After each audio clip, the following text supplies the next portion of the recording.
Mas o Flávio Bolsonaro parece que está mais adiantado, hein, Josias? Será que ele colocar no post, ele consegue fazer com que os todes votem nele, não? Acho que ele já conseguiu uma projeção, Fabíola, maior do que muitos imaginavam, né? Ele, do ponto de vista eleitoral, ele já capturou o prestígio que o pai manteve na extrema-direita e beliscou um pedaço dos votos da chamada direita não bolsonarista, né? Então, ele está aí frequentando as pesquisas, bem posto no primeiro turno e encostado no Lula no segundo turno. Então, do ponto de vista do posicionamento eleitoral, ele surpreendeu, e surpreendeu até os operadores políticos da campanha à reeleição do Lula, né? Agora, é muito curioso que a família Bolsonaro não tenha aprendido nada com os equívocos cometidos durante os 4 anos da presidência do pai, né? Eles industrializam o ódio e agora estão mastigando a si mesmos, numa autofagia. Antigamente se dizia que a autofagia era uma doença da esquerda no Brasil. Hoje, a direita é que mastiga a si mesma, né? E o Flávio Bolsonaro ainda nem conseguiu costurar as alianças, não conseguiu azeitar nem a relação dele, a principal, que ele considera prioritária, com o Tarcísio. Deve se encontrar com o Tarcísio na próxima sexta-feira para detalhar o seu entendimento com o governador. E está aí às voltas com um racha familiar. Então é a Michele brigando com o Eduardo Bolsonaro, ou vice-versa, né? O Eduardo brigando com a Michele. O Nicolas, que é o garoto prodígio do bolsonarismo, metido nessa rinha familiar. O Eduardo Bolsonaro com ciúmes do Nicolas, que esteve com o pai no último sábado, na Papudinha, fustigou os dois, a Michele e o Nicolas, nas redes sociais, dizendo que eles estão com amnésia, como que a insinuar que esqueceram que só viraram o que viraram por conta do prestígio do Bolsonaro e não se demoram a se engajar na candidatura do Flávio Bolsonaro, né? Aí o Nicolas falou, olha, ataques a mim eu já estou habituado, agora deviam deixar a Michele viver o seu calvário. E a Michele, que é a menos tosca deles todos, botou lá uma imagem de uma banana que ela estava fritando, então estava fritando uma banana para levar para o marido, na Papudinha, e todo mundo sabe que o apelido, aliás, é um apelido que foi dado pelo ex-vice-presidente, o Hamilton Mourão, hoje senador, né? O general chamou o Eduardo Bolsonaro de Bananinha, e esse apelido colou. Então, a Michele, como para fustigar o Bananinha, colocou a imagem de uma fritura, uma banana frita, nas redes sociais. Então, é realmente impressionante como eles conseguem se desentender. E aí o Carlos Bolsonaro disse que o pai estava fazendo... Nós já dissemos aqui que o Bolsonaro transformou a Papudinha no seu comitê eleitoral. E o Carlos Bolsonaro disse, olha, meu pai está escolhendo lá os candidatos ao Senado e também os candidatos a governos estaduais. Aí o presidente do PL, o Valdemar Costa Neto, que é do tipo de político que tira a meia sem tirar o sapato, falou, não, Senado é com o Bolsonaro, mas escolha de governador é comigo.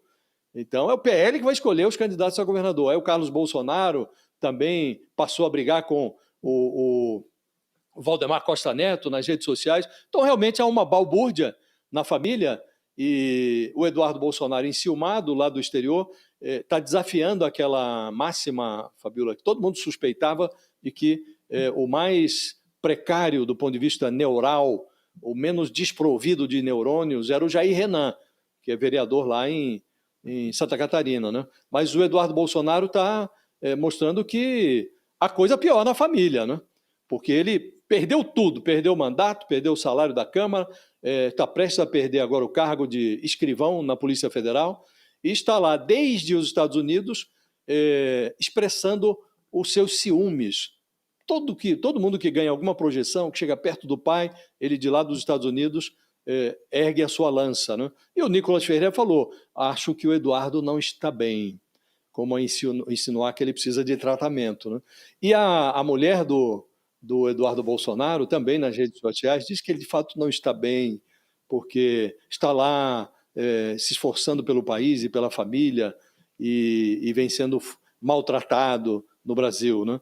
Então, é um pacote, Fabiola, que o que mais prejudica o esforço do Flávio Bolsonaro é a percepção de que a eventual vitória dele nessa disputa presidencial significará não a eleição de mais um Bolsonaro, mas a eleição desse pacote.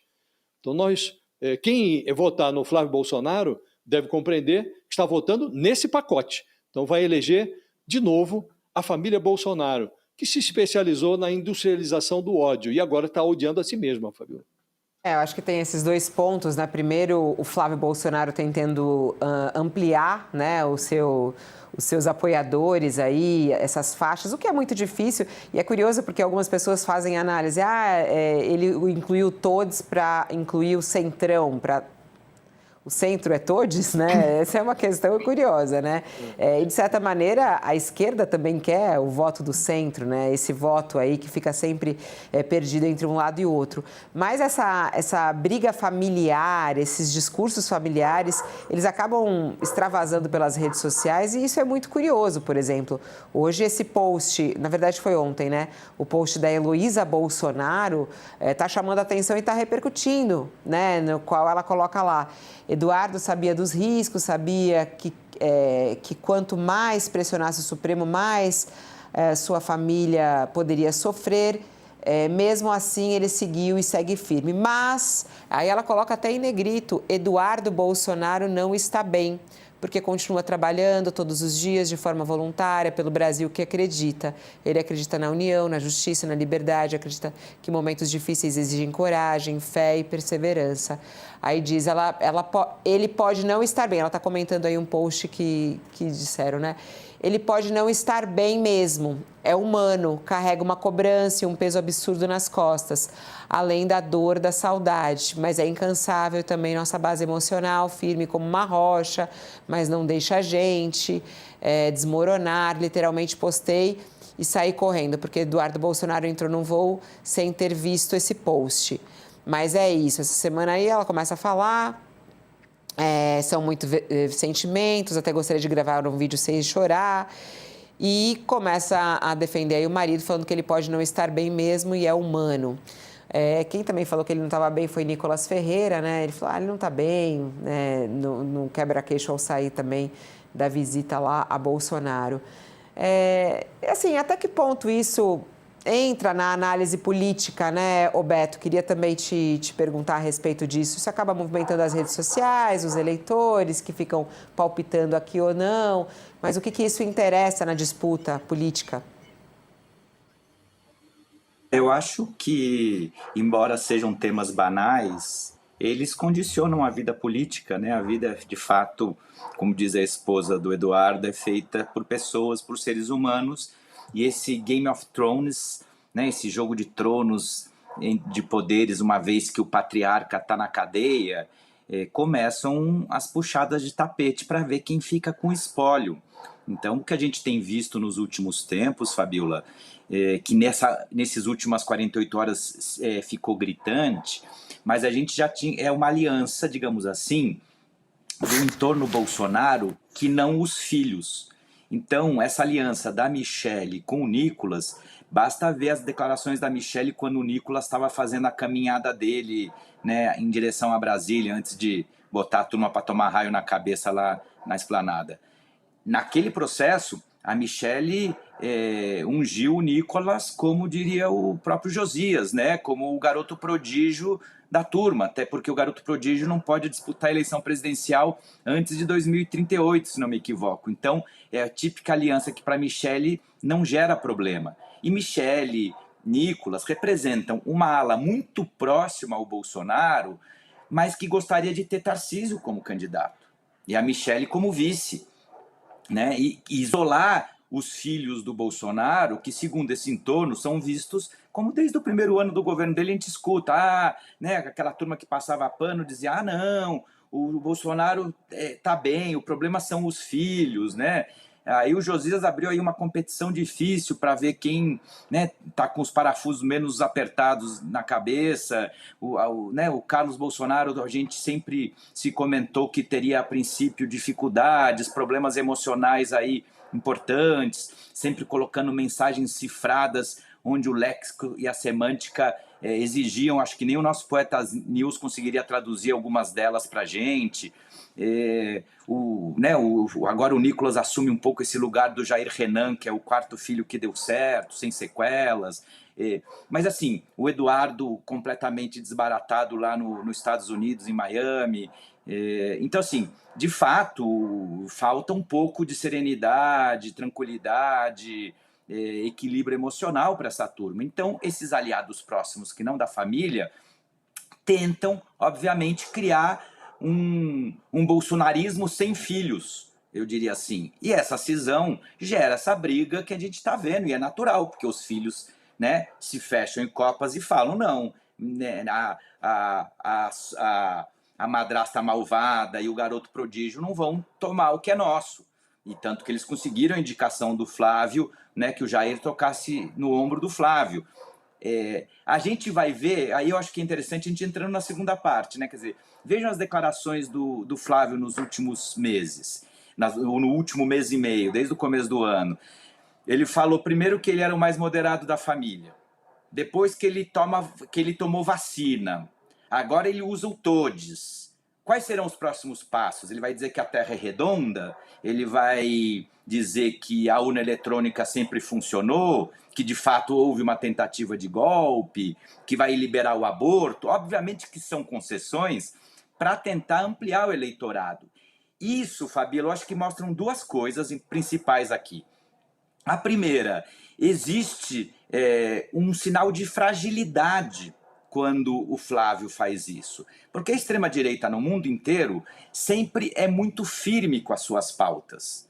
Pode ter certeza que os aliados internacionais do Flávio, de Orbán a Trump, a Meloni, Le Pen, Ventura, Abascal, Cast, Milei, essa turma não gostou de ouvir eles falando todes. Não soou engraçadinho. Por quê? Porque essa turma não claudica nos seus princípios. O Bolsonaro fez isso durante a pandemia. Arriscou e perdeu popularidade para não comprar vacina até o Dória comprar. Para até o final ficar oferecendo cloroquina até para EMA. Isso era uma bandeira política. Ele preferia ser uma minoria majoritária a formar uma maioria política na sociedade, renunciando às suas bandeiras. O Flávio já está renunciando a várias de saída. Isso mostra uma fragilidade de quem sabe que, se não renunciar aos seus princípios, não ganha. Então precisa fazer esses gestos para ampliar. Esse eu acho que é um dos lados dessa demonstração que o Flávio vem fazendo das diversas concessões. A outra é um Flávio que, olhando as pesquisas, entendendo de pesquisas que tem um eleitor nem, que é nem Lula nem Bolsonaro, esse eleitor está pedindo, a grande parte deles tende a se abster, alguns se decantam de última hora, mas é o eleitor que a gente chama eleitor pendular. É onde vai definir quem vai ganhar no segundo turno de uma eleição que será novamente disputada 1,5 ponto para cima, 1,5 ponto para baixo. Então, nesse jogo, o Flávio começa já a fazer esses gestos, pensando sim nesse eleitor, que não é só um eleitor de centro, mas é um eleitor que não gosta nem do Lula nem do Bolsonaro. Então, essas concessões discursivas e de princípios que o Flávio começa a fazer, obviamente elas são para tentar atrair esse eleitor, porque ele vê que não tem a condição, se não fizer esses gestos, de ganhar. Ele está aproveitando para fazer isso neste momento onde ele está jogando parado, sozinho, desmarcado. Por quê? Porque a gente sabe que o governo, tudo que o governo quer e o Lula quer, é o Flávio como adversário. Então, até 4 de abril, o Flávio continuará jogando desmarcado. Porque até 4 de abril, o Tarcísio pode desincompatibilizar e voltar à ribalta. E é tudo que o governo não quer. Então, o Flávio, a gente tem visto, fazendo tudo isso, o único problema que o Flávio hoje em dia tem tido é um fogo amigo, como a gente estava falando, muito próximo, né? Os irmãos versus a madrasta, Nicolas e Quejandos.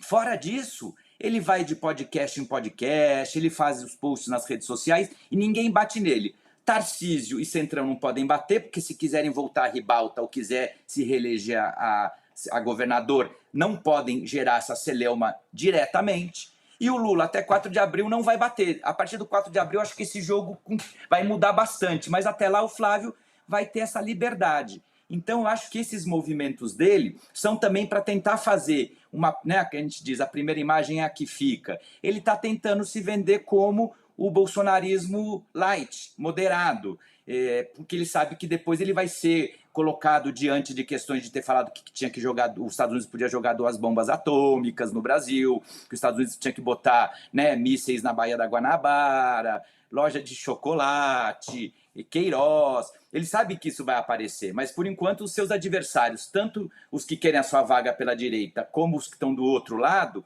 estão quietos esperando o 4 de abril. Então, por isso que a gente acaba magnificando os problemas do jogo de tronos internos, porque do resto, o campo está livre para o Flávio jogar. Mesmo assim, ele está com o problema dos jogadores da sua equipe, porque todos querem a mesma posição. E muitos não acreditam que ele tinha que estar em campo, a começar pela Michelle, pelo Tarcísio e pelo Nicolas.